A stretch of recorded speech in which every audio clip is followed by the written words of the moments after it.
अखण्डमण्डलाकारं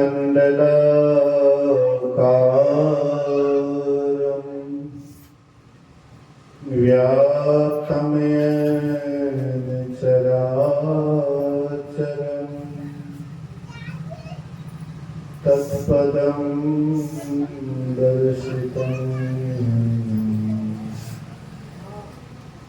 तस्मै श्री गुरुवे नमः। धन्य धन्य सतगुरु सुखद महिमा कही न जाए।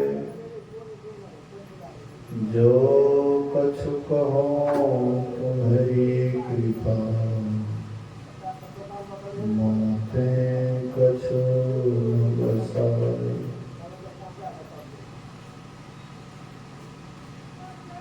धर्मानुरागिणी प्यारी जनता,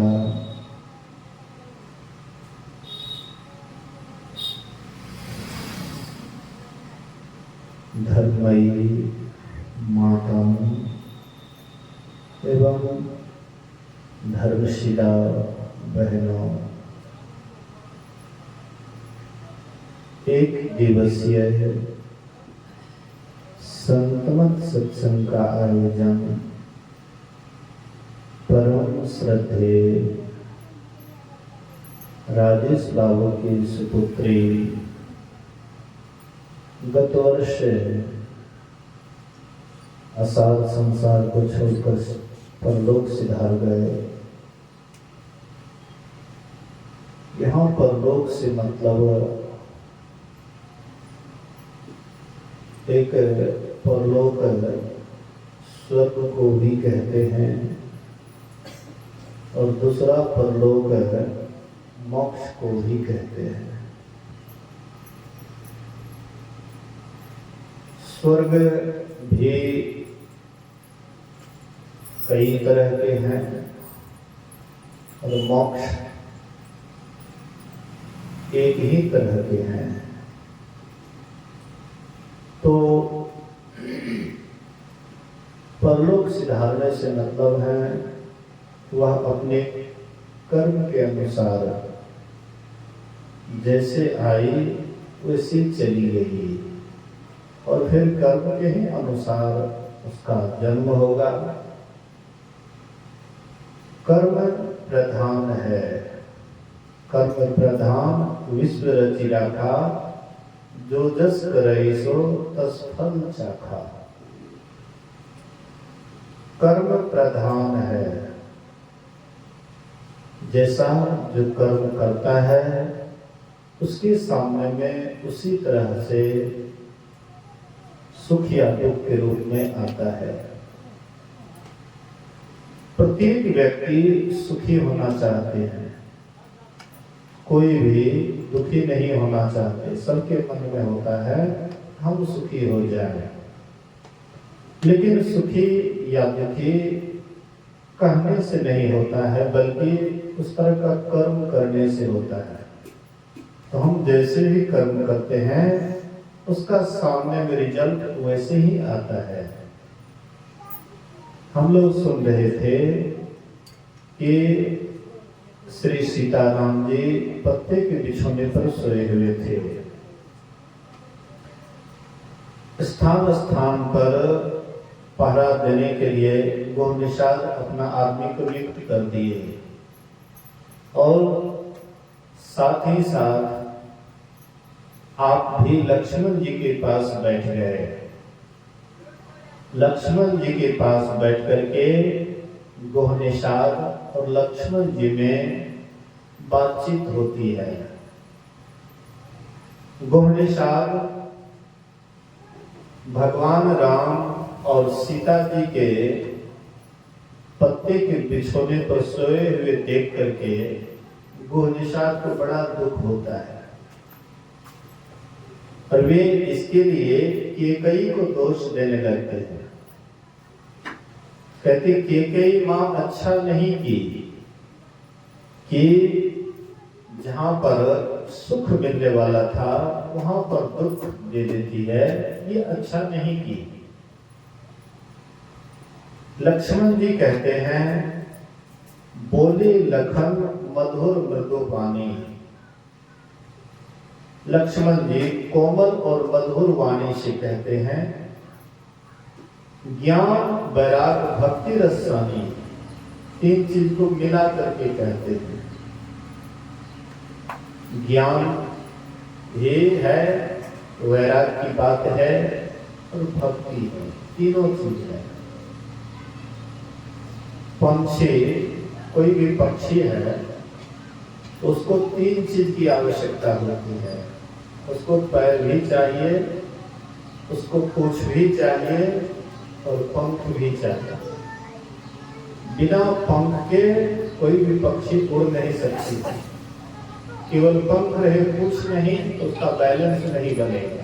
इसलिए पूंछ की भी आवश्यकता है। और किसी डाल पर वे बैठेंगे, इसके लिए पैर की भी आवश्यकता है।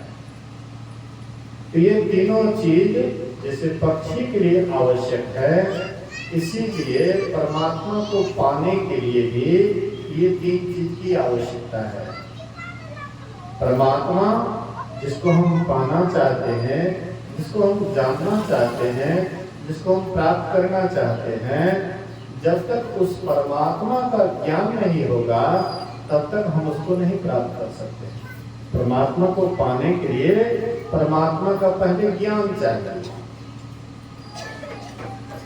हम जिसको पाना चाहते हैं, हम जिसको जानना चाहते हैं, जब तक उनके संबंध में ठीक ठीक नहीं जानेंगे तो हम उसको कैसे प्राप्त करेंगे।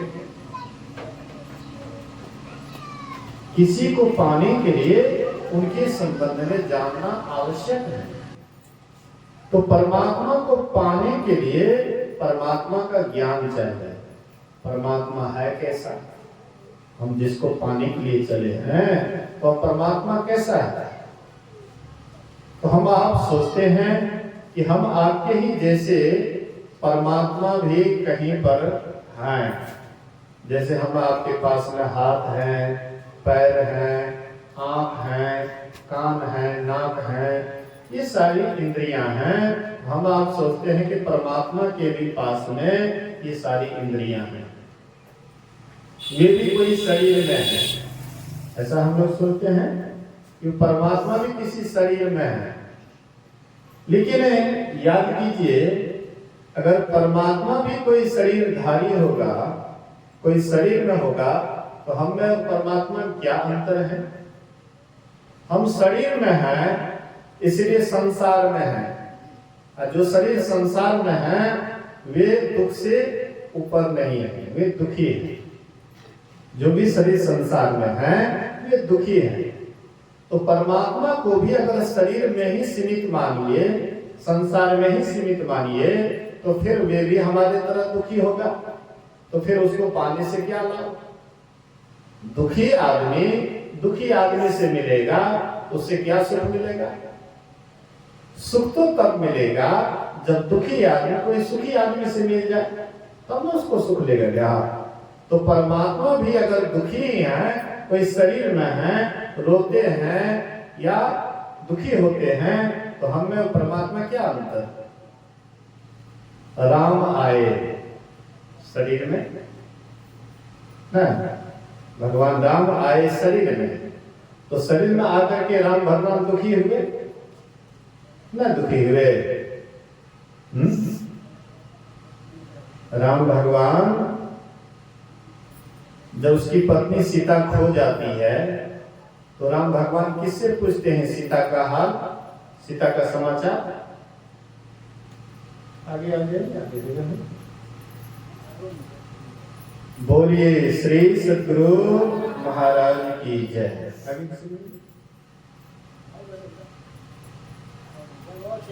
बोलिए प्रेम से श्री सद्गुरु महाराज की। तो राम भगवान किससे पूछते थे। पत्नी खो जाती है तो किनसे पूछते हैं। रामचरितमानस में है, हे खग मृग हे मधुकर श्रेणी तुम देखी सीता मृग नयनी, हे खग। खग कहते हैं कौवा को। अब कोई कौवा से पूछे कि मेरी पत्नी को देखे हो, आप उसको क्या कहिएगा?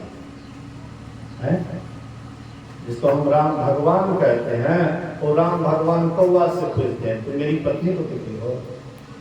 अरे हम लोग भी साधारण आदमी हैं, हम लोगों की भी किसी की पत्नी खो जाती है तो किससे पूछेंगे? कोई मनुष्य से न पूछेंगे कि भाई मेरी पत्नी को देखे लो। वहाँ भगवान कहलाते हैं कि हम राम भगवान हैं, और राम भगवान पूछते किससे हैं? कौवा से पूछते हैं। एक खग मृग, मृगा हिरण, जिसको हिरण कहते हैं, हिरण से पूछते हैं, हिरनी से पूछते हैं मेरी सीता को देखे हो। एक खग मृग, हे मधुकर श्रेष्ठ, तुम देखी सीता मृग नैनी, तुम मेरी सीता को देखे हो, जिसकी आंखें मृगा के समान है, मृगिणी के समान है, ऐसे सीता को देखे हो। अब विचार कीजिए तो भगवान राम संसार में आकर के हम आपको एक सीख दे गए, एक सीख दे गए कि संसार में जो भी आते हैं उसको दुख उठाना पड़ता है। संसार में जो भी आया है, चाहे राम आए या कृष्ण आए, ये भी दुखी हुए। भगवान कृष्ण का जन्म हुआ कहाँ? भगवान कृष्ण कहाँ जन्म लिए थे? हैं? भगवान कृष्ण के जन्म कुछ न मिल रहे।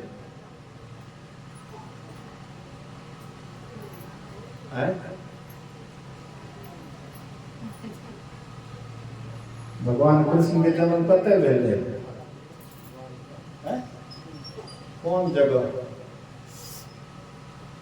जेल खाना में नहीं रहा है, देवकी के जेल में नहीं डाल रहा है। करते थे टीवी आ गया करे, देखो सबके सरस्वती इसमें बोल। बोलिए श्री सद्गुरु।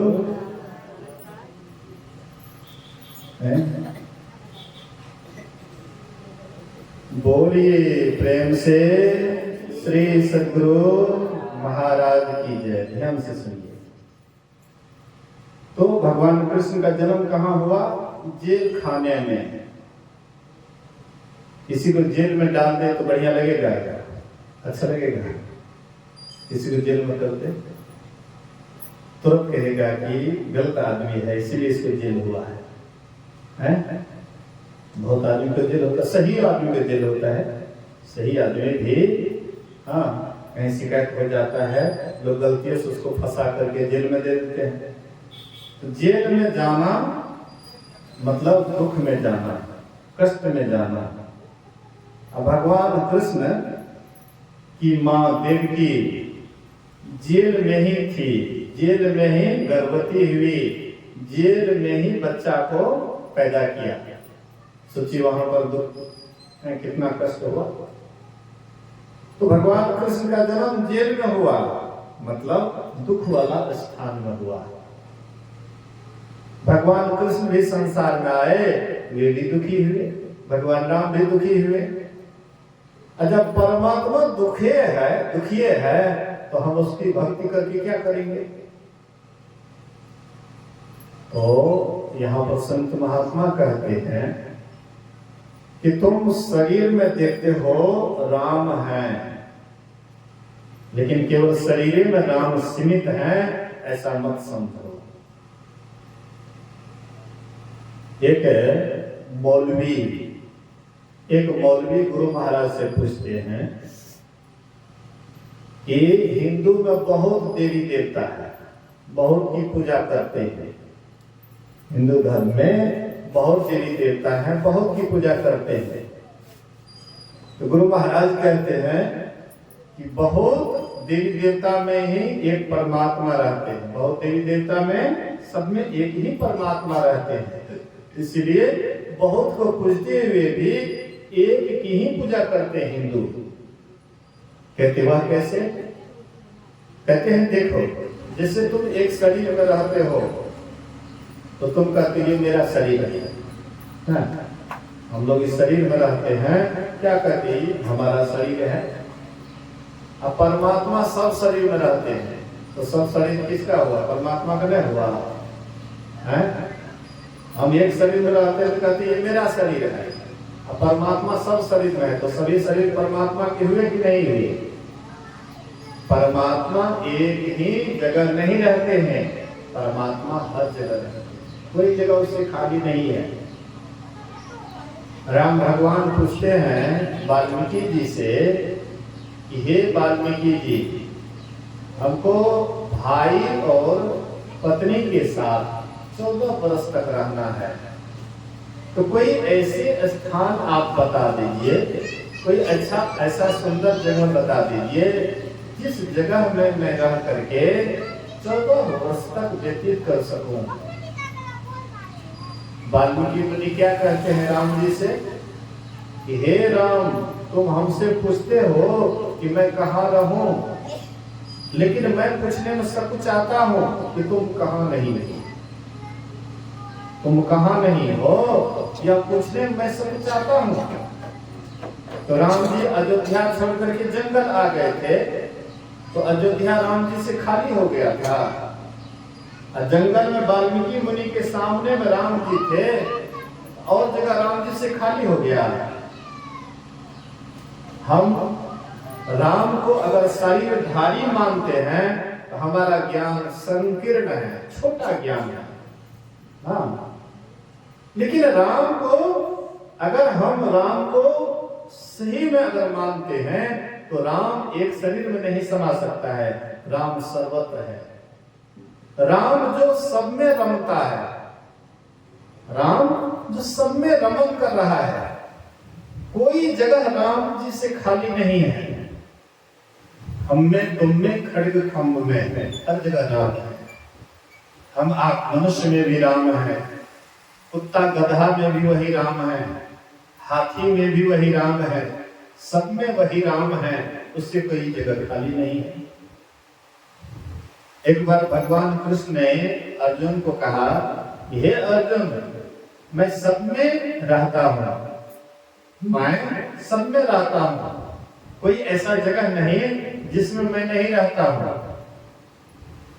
तो एक पागल हाथी आ रहा था अर्जुन की तरफ, एक पागल हाथी आ रहा था।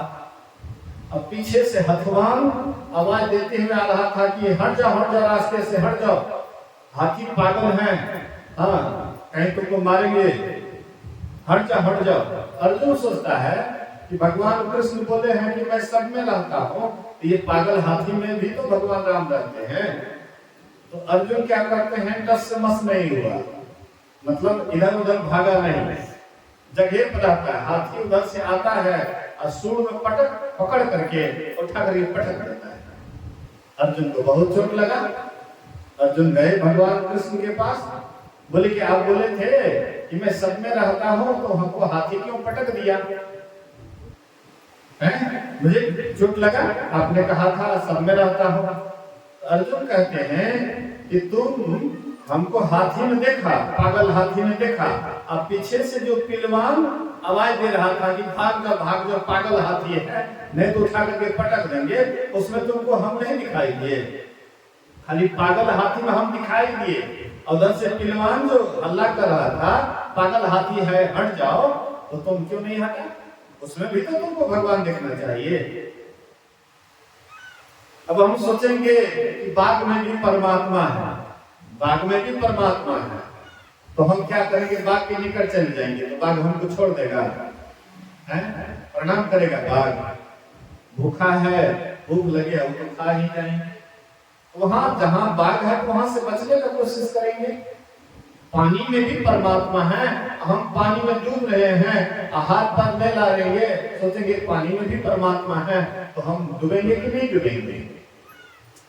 परमात्मा से कोई जगह खाली नहीं है। इसका मतलब ये नहीं है कि कहीं भी हम अपने आप को छोड़ दें। हाँ, कोशिश करना चाहिए। परमात्मा सब जगह है, कोई जगह खाली नहीं है। कण-कण में वह परमात्मा है। वह परमात्मा हाँ सब में समाया हुआ है, और जब तक इसका ज्ञान नहीं होगा तब तक हम उसके तरफ नहीं जा सकते। इसीलिए परमात्मा को पाने से पहले परमात्मा को जानना है कि परमात्मा वह कैसा है। जब हम उसका ठीक ठीक निर्णय जान जाएंगे, इसी का नाम है ज्ञान। ज्ञान वैराग्य, हाँ ज्ञान के साथ वैराग्य होना चाहिए। इस संसार में हम रहें लेकिन सबसे अलग रहें। बाल बच्चे के साथ रहते हैं लेकिन बाल बच्चे के साथ से अलग रहें। सब में रहना, हाँ सब में रहना, सब में कहना, बोलना एक ही बात, हाँ जी करते रहना अपने ठाव। सब में रसिए, सब में बसिए, रहिए अपने ठाव। सब में रसिए, सब में बसिए। हाँ, लेकिन अपने अंदर में कौन ऐसे स्थान में अपने को लगा करके रखेंगे, इसका हर हमेशा ख्याल रखना चाहिए। तो संसार में रहते हुए संसार से अलग रहने का कोशिश करना चाहिए। सहारा, संसार सहारा है, सर्वस्व नहीं है। संसार जीने के लिए सहारा है। अगर संसार का सहारा नहीं लेंगे तो हमारा शरीर नहीं रहेगा। तो शरीर के रखने के लिए संसार सहारा है, लेकिन संसार को ही अगर हम सर्वस्व समझ जाएंगे तो ये हमारी भूल होगी। इसलिए संसार में रहते हुए संसार से अलग रहे। मैं सुबह के प्रवचन में कहा था कि जैसे जल में कमल रहता है, वैसे हम आपको जल में कमलवत रहना चाहिए। पानी में नाव है, कोई हानि नहीं है, लेकिन नाव में पानी नहीं होना चाहिए। अगर नाव में पानी हो जाए तो नाव को डुबो देता है। इसी तरह से संसार में हम हैं, कोई हानि की बात नहीं है, लेकिन हमारे अंदर संसार नहीं होना चाहिए। अगर हमारे अंदर संसार होता है, यही संसार हमें 84 लाख योनियों में भेज देता है और नाना प्रकार के दुखों को झेलना पड़ता है। तो संसार में रहते हैं, संसार से अलग रहिए, इसी का नाम है वैराग्य। भक्ति, भक्ति कहते हैं सेवा को, जिससे सेवक खुश हो जाए। हम जिनकी भक्ति करते हैं वे हमसे खुश हो जाए, वही उसकी भक्ति है। कोई पति की भक्ति करते हैं, पति जो मांगते हैं समय समय पर उसकी सेवा सुरक्षा करते हैं, ये उसकी पति की भक्ति हुई। कोई माता पिता की भक्ति करते हैं, माता पिता जो जिस समय में आवश्यकता होती है उसको वे पूरा करते हैं, तो ये माता पिता की भक्ति है। कोई गुरु की भक्ति करते हैं, गुरु के आज्ञा के अनुसार वे अपने आप को चलाते हैं, उनके अनुसार अपने आप को चलाना उनकी भक्ति है। तो ये तीन चीज मिला करके लक्ष्मण जी कहते हैं, बोले लखन मधुर मृदुबानी, ज्ञान वैराग्य भक्ति रसानी। लक्ष्मण जी तीन चीज को शान करके कोमल और मधुर वाणी बोलते हैं। काहु न को सुख दुख कर दाता, निज प्रीत कर मैं भोग सुनु भाता। हे भाई, कोई किसी को सुख दुख नहीं देता है, कोई किसी को सुख दुख नहीं देता है। सबको निज कर्मों का ही फल भोगना पड़ता है, अपने ही कर्मों का फल भोगना पड़ता है। अगर आप परिवार के लिए बेईमानी शैतानी करके जमा करते हैं तो आप ऐसे सोचते होंगे कि मैं तो सबके लिए जमा करता हूं, बेईमानी शैतानी किया हूं तो सबके लिए किया हूं, इसलिए सब इसमें हकदार होगा, सब इसमें फल भोगेगा। कहते नहीं, आपने जो बेईमानी किया है ये आप ही को भोगना पड़ेगा। पति अगर किसी तरह से बेईमानी शैतानी करके धन लाता है तो पति को ही भोगना पड़ता है। अब पत्नी अगर कोई चीज चुरा करके लाए और पूरे परिवार में सबको खिलाए, ये पत्नी को ही भोगना पड़ता है।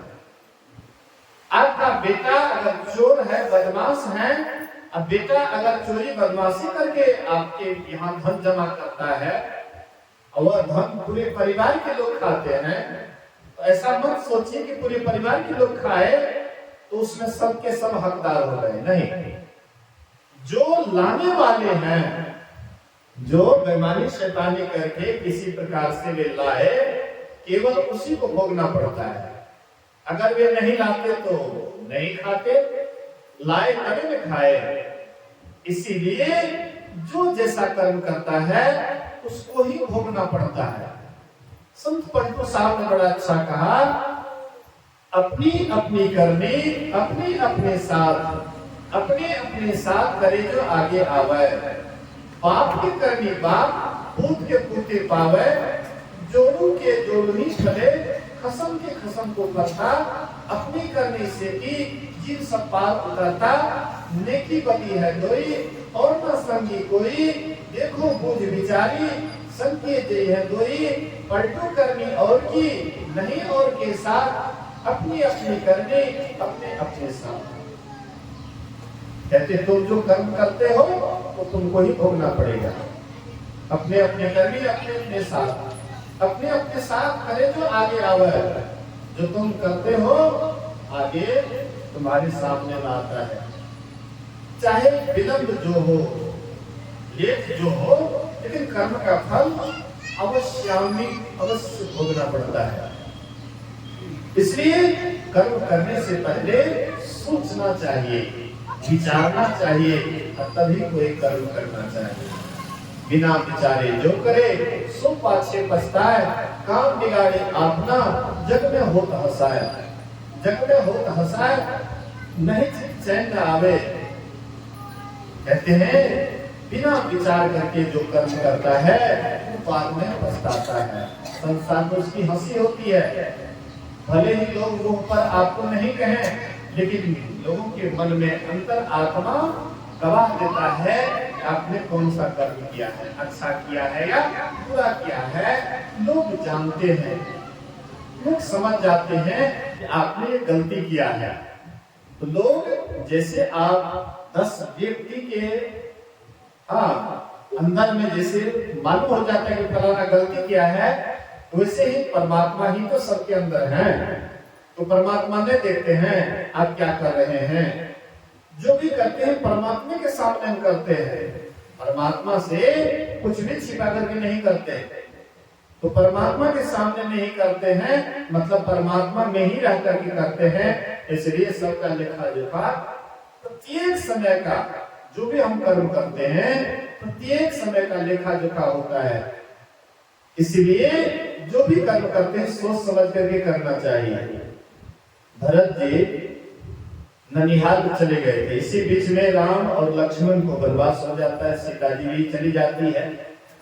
बाद में जब भरत जी आए, उसकी माँ कैकेयी कहती है बेटा तुम्हारे लिए सब बात बन गया है, राम जी वनवास चले गए, अब तुम ही राजगद्दी के अधिकारी बनोगे। भरत जी कहते हैं भैया राम वनवास क्यों गए, सारी कहानी सुनाते हैं। भरत जी कहते हैं कि तू मेरी माँ नहीं है, तू कलंकिनी है, तुमको ऐसा नहीं करना चाहिए। मेरे राम भगवान को तूने क्यों जन्म वनवास दी। भरत जी बहुत माता को अपशब्द बोले। अंत में जाती ही कौशल्या माँ के पास, भरत जी गए कौशल्या माँ के पास और कौशल्या माँ से कहते हैं माँ मैंने स्वप्न में भी ऐसा नहीं सोचा कि मैं राजगद्दी पर बैठूं और राम जी वनवास जाए। इसलिए माँ अगर मुझसे भूल हुई है तो आप हमें क्षमा कर दें और चलेंगे हम राम जी को मनाने के लिए। तो भरत जी चलते हैं राम जी को मनाने के लिए। पूरे अयोध्या वासी साथ हो गए राम जी को मनाने के लिए। सबके सब जब जा रहे थे और आकाश में धूल उड़ रहा था, तो राम जी बोले लक्ष्मण से लक्ष्मण आकाश में बहुत धूल उड़ता है, देखो तो क्यों ये धूल उड़ रहा है। तो लक्ष्मण वृक्ष पर चढ़ करके देखते हैं तो देखते हैं कि अयोध्या से चतुरंगिनी सेना और साथ में दल बल के साथ भरत जी आ रहे हैं। इसके मन में होता है,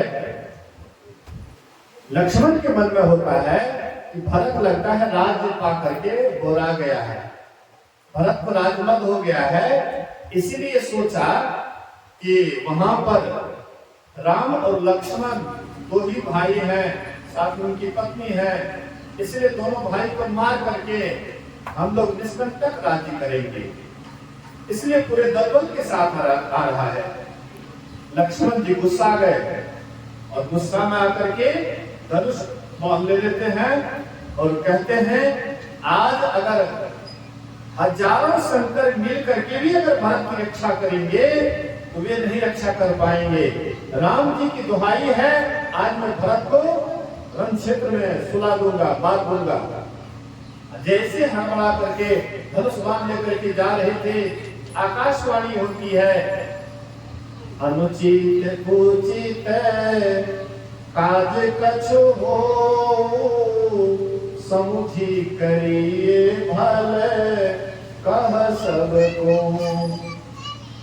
सहसा करिबा छे पछताही, कहीं वेद बुध के बुध नहीं।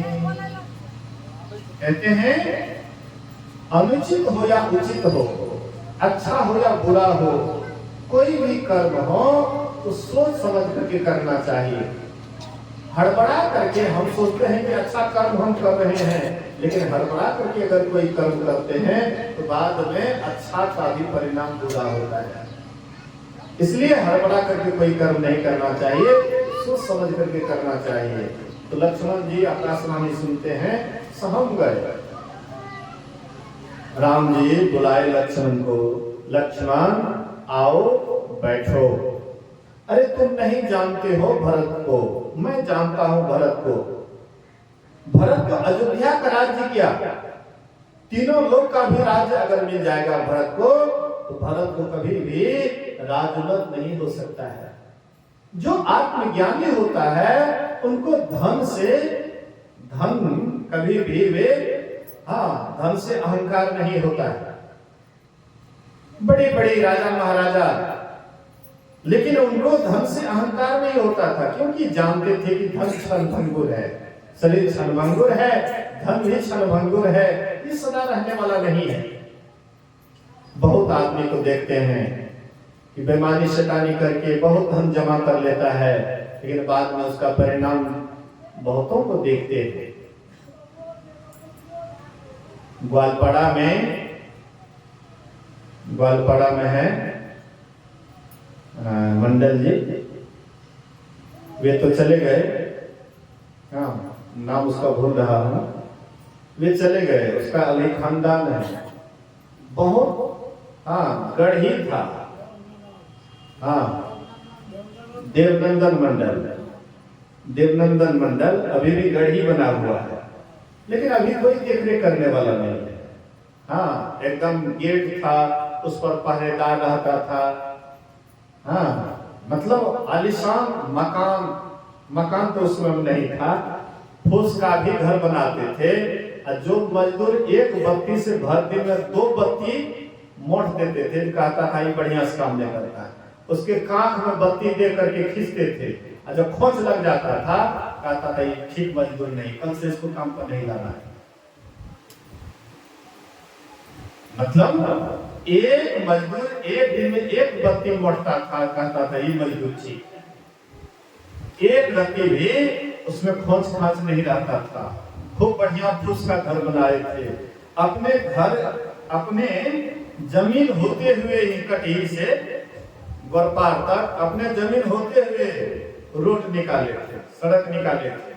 अपने दूसरे के खेत में हाथी नहीं जाएगा, अपने ही खेत हाथी जाएगा, अपने ही खेत बीचों बीच सड़क।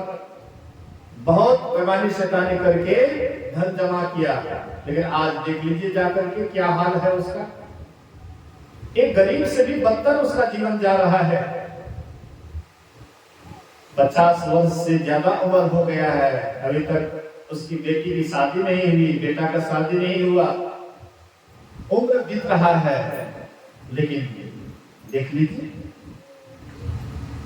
तो करने का फल आज ना कल प्रत्येक आदमी को भोगना पड़ता है। चाहे आप जैसे भी करते हैं उसका परिणाम आपको भोगना पड़ेगा। अच्छा कर्म कीजिएगा, उसका फल आपके सामने अच्छा बन करके आएगा। बुरा कर्म कीजिएगा, आपके सामने बुरा बन करके आएगा। हम जिसको अच्छा सोचते हैं, थोड़ा सा अलग हट करके देखिएगा, हम जिसको अच्छा सोचते हैं दूसरे आदमी के लिए वह अच्छा है या खराब। अगर दूसरे आदमी के लिए खराब है तो समझ जाइए कि हम अच्छा कर्म नहीं कर रहे। सबके लिए, सबके समझ में आ जाए कि अच्छा कर्म है तो सब करना चाहिए। तो लक्ष्मण जी तो अपने मन में सोचे कि हम बढ़िया कर्म करने जा रहे हैं। लक्ष्मण भरत जी दलबल के साथ आ रहा है, हम इसको मार करके सुला देंगे। लेकिन राम जी उसको समझाए कि लक्ष्मण, भरत ऐसा नहीं है, भरत महाज्ञानी है। और जो महाज्ञानी होता है वे कभी भी ऐसा कर्म नहीं करते, उसको राजमत नहीं होता, धन का अहंकार नहीं होता है। बाद में भरत जी आए, राम भगवान के चरण पर गिर गए और कहते हैं भगवान क्षमा कर दीजिए, इसमें मेरी कहीं गलती नहीं है आपको वनवास जाने में, इसलिए क्षमा कर दीजिए। राम जी कहते हैं हे भाई, इसमें तुम्हारा कोई गलती नहीं है, ये तो देवियों से ऐसा अकस्मात हो गया, इसीलिए तुम मन में ग्लानि मत करो। भरत जी कहते हैं कि आप जाइए, हाँ आपका अयोध्या राज्य आप ही का है, आप जाकर के इसको संभालिए। राम जी कहते हैं कि देखो पिता अंतिम में शरीर छोड़ने से पहले कह गए हैं कि हमको 14 वर्ष के लिए वनवास, इसलिए पिता की आज्ञा के लिए हमको वनवास में रहना पड़ेगा और तुम ही अयोध्या का राज देखो। भरत जी कहते नहीं, अयोध्या का राज आपका है, इसलिए आप ही वहां के राजा हैं, मैं वहां का राजा नहीं हूं, इसलिए आप जाइए। दोनों भाई इतना प्रेम, आज हम भाई में एक दूसरे को काटने मारने के लिए तैयार रहते हैं। एक भी खेत खातिर, हाँ थोड़ा सा खेत के लिए आपस में लड़ने झगड़ने के लिए, आपस में कटने मरने के लिए तैयार होते हैं। लेकिन वही अयोध्या का पूरा राज्य थोड़ा सा नहीं था, 1-2 दिन की बात नहीं थी, पूरा अयोध्या का राज्य था।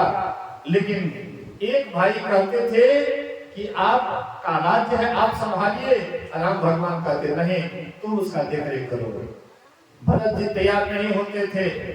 अंत में होते होते राम जी आज्ञा करते हैं, हे भरत, यद्यपि मुझे नहीं कहना चाहिए लेकिन फिर भी मैं कठोर बोल रहा हूं, हे भरत, मेरा ही राज्य समझ करके, अयोध्या का राज्य मेरा ही है, मेरा राज्य समझ करके तुम 14 वर्ष तक उसका देखभाल करना, तुम उसको सुरक्षित रखना।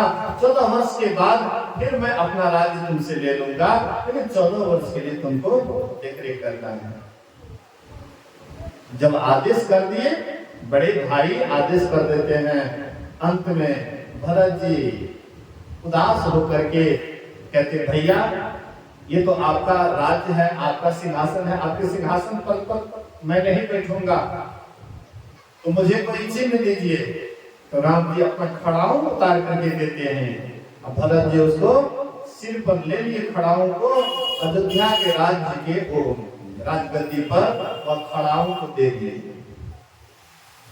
और शत्रुघ्न को सौंप दिए सारा कुछ और अपना चले गए नंदीग्राम में। नंदीग्राम में जैसे राम जी जटाजूट, हाँ जैसे धारण किए हुए थे, वैसे भरत जी भी जटाजूट धारण कर लेते थे। राम जी पृथ्वी पर सोते थे, इसलिए भरत जी एक मीटर नीचे, पृथ्वी से भी नीचे गड्ढा खुदवा करके तो वहां पर सोते थे। राम जी वन में कंदमूल फल फूल खाते थे और यहाँ भरत जी भी नंदीग्राम में रह करके कंदमूल फल फूल खाते थे कि राम जी जो करते हैं भोजन वही मैं भी करूंगा। राम जी जिस सुख से वंचित हैं, मैं उससे मैं भी वंचित रहूंगा। भरत जी कि जैसा भाई अगर संसार में हो तो कभी भाई भाई में तू मैं नहीं होगा। तू मैं क्यों होता है?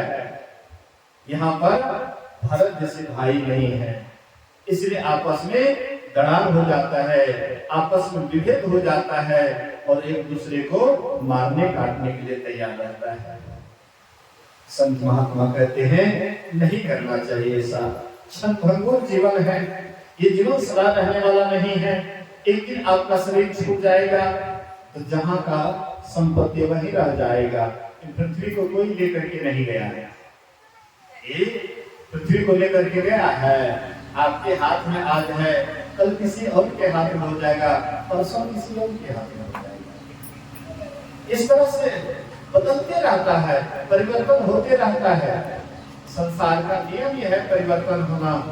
इसलिए संत महात्मा कहते हैं कि सोच समझ करके कोई भी कर्म कीजिए, सोच समझ करके कीजिए ताकि परिणाम अच्छा हो, बुरा परिणाम नहीं हो, इसलिए सोच समझ करके कीजिए। संत कबीर साहब कभी कभी हम आप देखते हैं गांव समाज में कोई अच्छा कर्म करता है लेकिन उनके सामने बुरा परिणाम आ जाता है। अच्छा आदमी भी कभी कभी उसके सामने बुरा परिणाम आ जाता है, तो बुरा परिणाम भी उनके कर्मों का ही फल है। बुरा परिणाम कर्मों का फल है। इसलिए संत महात्मा कहते हैं सोच समझ करके कर्म कीजिए। ये जो भी हम पाप करते हैं या पुण्य करते हैं उसके लिए हमें शरीर में आना पड़ता है, चाहे जिस शरीर में आए। हम लोग जो और शरीर सब देखते हैं 84 लाख योनियों में, वह भी कोई कर्म किया है और वह कर्म का फल वहां भोग रहा है। कोई भी शरीर में हम जीव जंतु को देखते हैं, ये भी कर्म फल भोगते हैं। इसलिए मनुष्य शरीर में आकर के हम इससे ऊपर उठ सकते हैं, कर्म से ऊपर उठ सकते हैं, हम पाप पुण्य से ऊपर उठ सकते हैं, हम उस तत्व को पा सकते हैं जिस तत्व को पाने के लिए देवी देवता तरसते हैं। इसलिए इस शरीर में आकर के जो ध्यान साधना करते हैं, सत्संग करते हैं, ध्यान करते हैं, वे इससे ऊपर उठते हैं। उपनिषदकार कहते हैं यदि शैल समम पापम विस्तृणम बहुयोजनम भिद्यते ध्यान योगेन नानो भेदः कदाचन। कई योजन तक पहाड़ के समान यदि पाप राशि हो वह भी ध्यान योग से नष्ट हो जाता है। आपसे जो पाप हो गया, आपसे जो पुण्य हो गया, दोनों से ऊपर उठना है। पाप क्या है? लोहे का जंजीर, अब पुण्य क्या है? सोने का जंजीर। अच्छा, आपको जेल में लोहा के जेल में रखे तभी दुख होगा, और सोना के जेल में रखेगा तो दुख नहीं होगा। जेल तो जेल है, चाहे सोना का हो या लोहा का हो, लेकिन जेल जेल है। इसी तरह से हम आप पाप करते हैं वह भी बंधन है, आप पुण्य करते हैं वह भी बंधन है। लेकिन ये पाप पुण्य से ऊपर उठाने वाला अगर कोई चीज है वह है ध्यान योग। पहाड़ के समान अगर आपकी पाप राशि है वह भी ध्यान योग से नष्ट हो जाता है।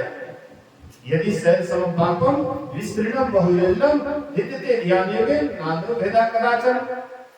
तो कुछ लोग, कुछ सत्संगी ऐसे सोचेंगे कि चलो भाई समय आता है तो झूठ बोल लेंगे, चोरी कर लेंगे, नशा खा लेंगे, व्यभिचार कर लेंगे, किसी की संपत्ति हड़प लेंगे, और जब समय आएगा तो पुण्य कर्म कर लेंगे। तो या क्या कहते हैं, पुण्य कर्म कर लेंगे तो उससे पाप कट जाएगा। ऐसा भी लोग सोचते हैं कि पाप करने के बाद पुण्य कर्म करने पर मतलब जो है कट जाएगा।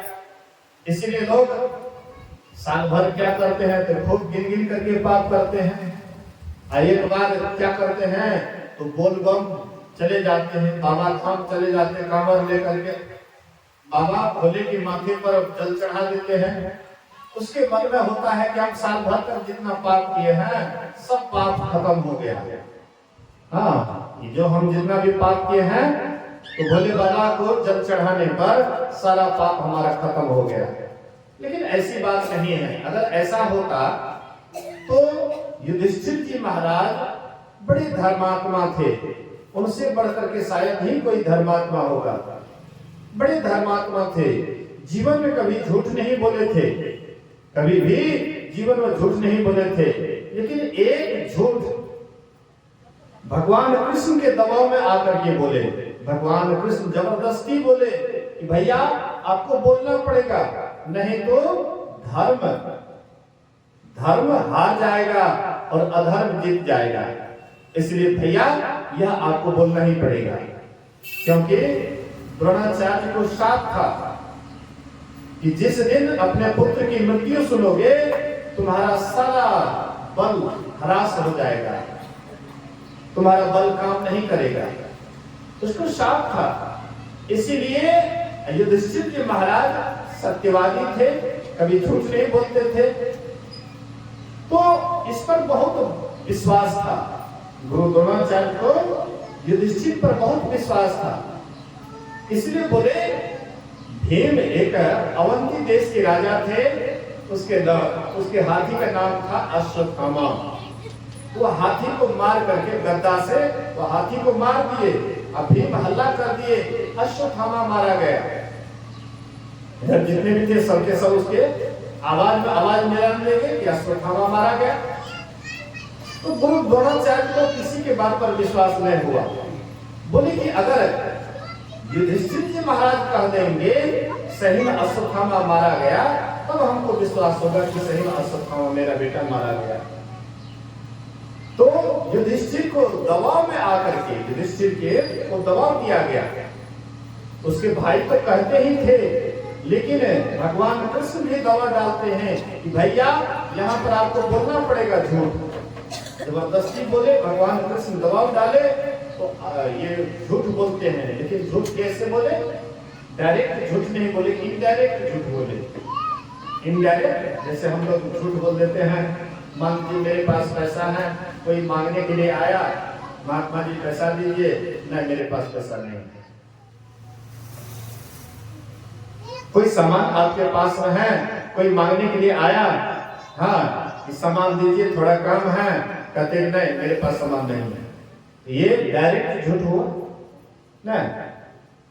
और इनडायरेक्ट झूठ लगा बधा करके कोई लात लगा दिए, ये सामान है लेकिन काम में है, या और कुछ है इधर उधर लगा करके झूठ बोलते हैं, इनको इनडायरेक्ट कहते हैं। युधिष्ठिर जी महाराज डायरेक्ट झूठ नहीं बोले, इनडायरेक्ट झूठ बोले। क्या बोलते हैं? अश्वत्थामा नरो, अश्वत्थामा नाम का नर हतो मारा गया, वा कुंजरो, कुंजरो मतलब हाथी।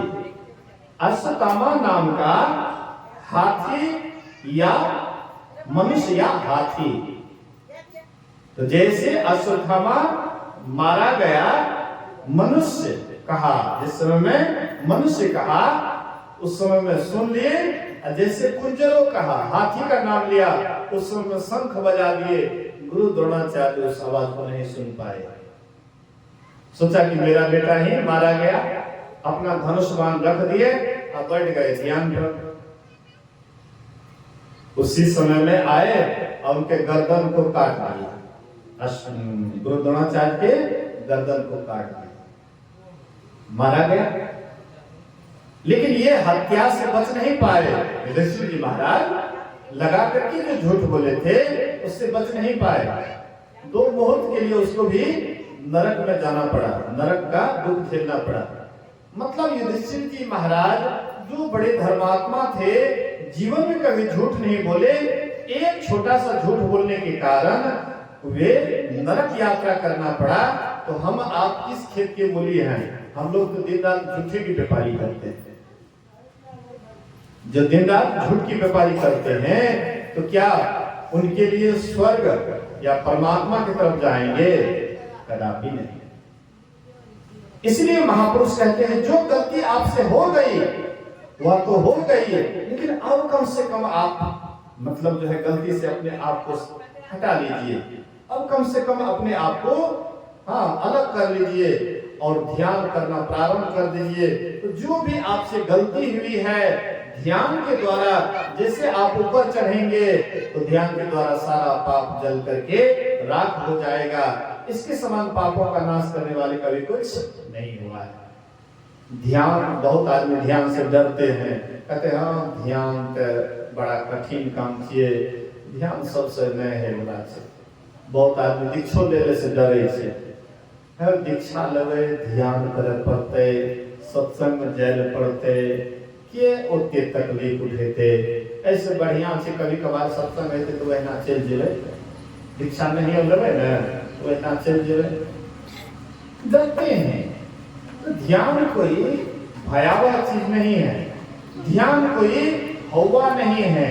जैसे ना बच्चा सबको डराते हैं, हाँ बुजुर्ग लोग हे हकवा से, हाँ उन्हें बारी में दिए हकवा से, तो बच्चा सोचता है कि हकवा भी कोई चीज है, पकड़ेगा हमको, है खा जाएगा, इसलिए हकवा कह करके बच्चे को डराते हैं।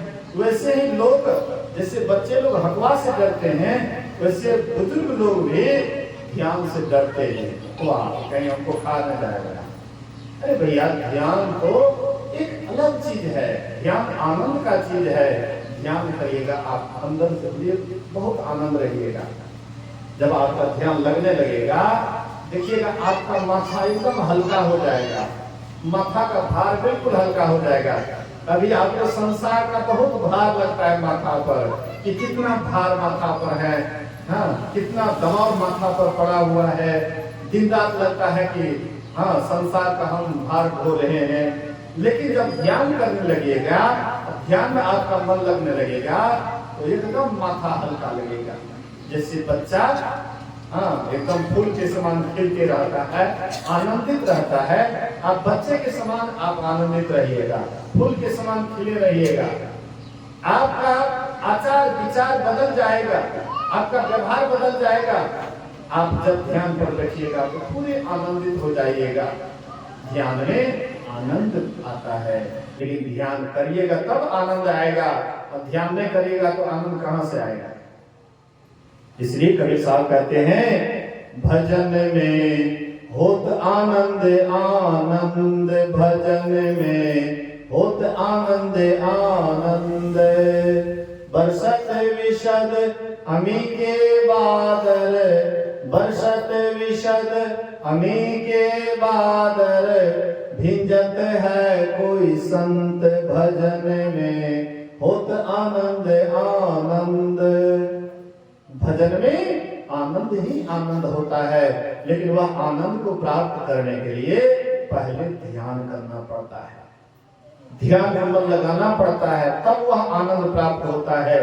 पहले अगर प्राप्त हो जाए तब तो सब ध्यानी हो जाएगा, लेकिन पहले कोशिश करना पड़ता है। जैसे बच्चा पहले स्कूल जाता है तो उसको बहुत मेहनत करना पड़ता है पढ़ने के लिए, हाथ उसका नहीं चलता है, लेकिन किसी तरह से हाथ चलाता है।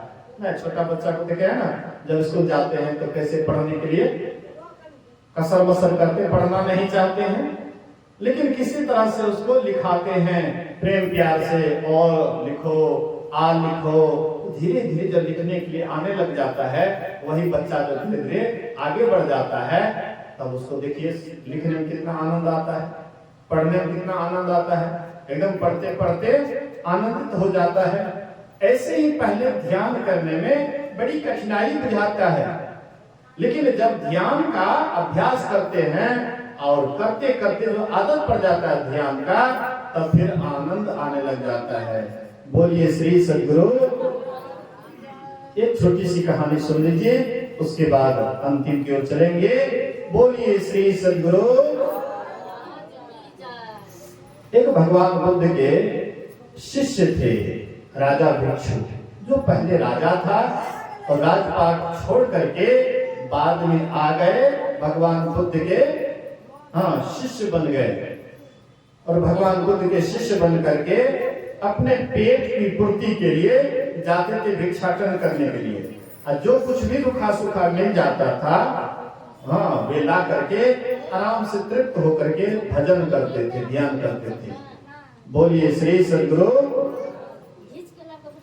तो भजन करते थे बराबर। अब भजन करने में उसको बड़ा आनंद बुझाता था, बहुत आनंद बुझाता था। इसलिए उसके मुंह से भी निकल जाता था आहा सुख, आहा सुख, आहा सुख। ध्यान में जो आनंद मिलता था उसको रहा नहीं जाता था, मुंह से भी निकल जाता था आहा सुख, आहा सुख, आहा सुख। तो इससे अन्य भिक्षुओं को लगा कि पहले राजा था, इसलिए राजसुख को याद करके ये कहता है कि आहा सुख, आहा सुख, आहा सुख। भगवान बुद्ध से शिकायत किए, भगवान बुद्ध उस भिक्षु को बुलाए और भगवान बुद्ध कहते हैं कि भिक्षु, क्या तुम राजसुख को याद करके कहते हो कि आहा सुख, आहा सुख, आहा सुख? कहते भंते, वह राजसुख में कहां सुख, जो मैं अभी रूखा सूखा खाता हूं और इस पेड़ के नीचे बैठता हूं, ध्यान में जब आनंद आने लग जाता है, ध्यान में जब सुख मिलने लग जाता है तो रहा नहीं जाता है और मुंह से भी निकल जाता है आहा सुख, आहा सुख, आहा सुख। मतलब बड़ा विचित्र सुख है, बड़ा अलौकिक सुख है, मुंह से बखान नहीं कर सकते। जिनको ध्यान में सुख मिलता है वह दूसरे को ठीक ठीक नहीं बता सकता है, लेकिन इतना जरूर कहेंगे कि बहुत आनंद लगा, बहुत सुख लगा। तो कहने का आशय है वह सुख हमारे आपके भीतर में है, हम आप ही सुख के समुद्र हैं, लेकिन वो सुख से वंचित इसीलिए हैं कि हम ध्यान नहीं करते हैं। ध्यान करेंगे हम, आपके अंदर में भी वह सुख आनंद बुझाएगा और जब वह सुख मिलने लगेगा तो ध्यान में और धीरे धीरे आपका मन लगने लगेगा। जैसे जैसे मन ध्यान में लगेंगे वैसे वैसे आपका मन अंतर्गत व अंततः वह अंदर की ओर जाएंगे और जो ईश्वर परमात्मा का अंत में दर्शन करके वे उसका साक्षात्कार कर लेंगे और सभी दुखों से सदा के लिए मुक्त हो जाएंगे। इन्हीं बात को सुनिए, समझिए और अपने जीवन में उतारने का कोशिश कीजिए। बोलिए प्रेम से श्री सद्गुरु महाराज की जय।